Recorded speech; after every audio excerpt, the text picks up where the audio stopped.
Any question? Ms. Sebo, Land?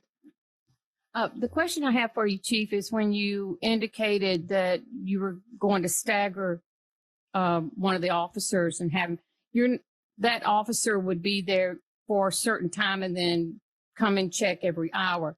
You're not talking about having someone mandated on that spot from 5:30 p.m. to 5:30 a.m. just sitting there. Oh, no, not for a 12-hour period. Yes. That's what I thought. So currently we work 6P to 6A or 6A to 6P.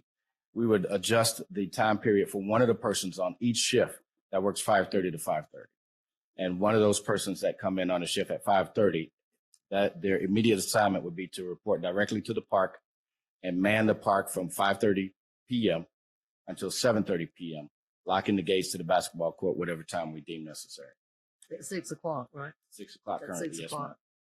So you're not taking an officer away from regular duties except for that period of time? Yes, ma'am, during that 2-hour period from 5:30 to 6:30. Also, what's happening during that time is we're changing shifts at 6. Right. So normally they come in and the night shift go out at 6 p.m. So we're just going to have one officer that comes in early from 5:30, man the park, we'll do our shift change, and at 7:30, that person will go back into service. Meanwhile, day shift and night shift will be patrolling the park on an hourly basis.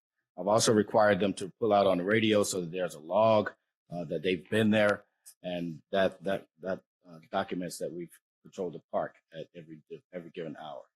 Okay, thank you. Ms. Messick, did you have a question?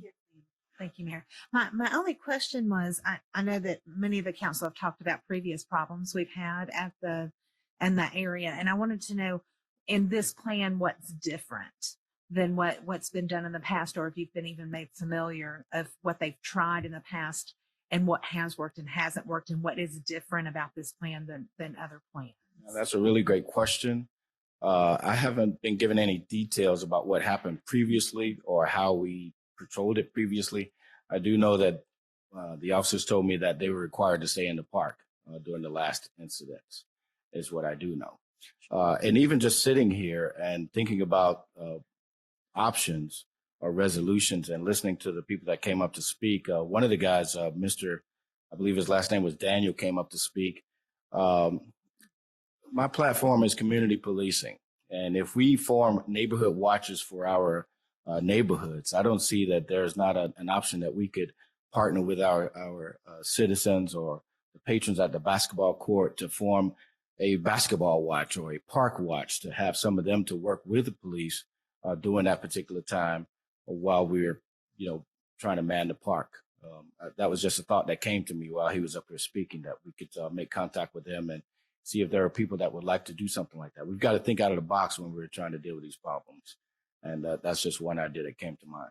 Hey, Mayor Day, to speak specifically to Councilwoman Messick's question, Chief Henderson was not here at that time, but one of the things the council put forth was the hiring of 2 park rangers, and maybe it was 2 or 3. I think the mayor wanted 3, and we ended up getting 2, one full-time and one was part-time.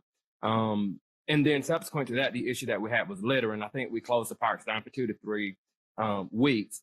But Chief Henderson has been the first chief to present an actual tangible action plan to say, this is what we are going to do to help come back. This is the first time we've had this document. Other than that, it was just the hiring of these park rangers.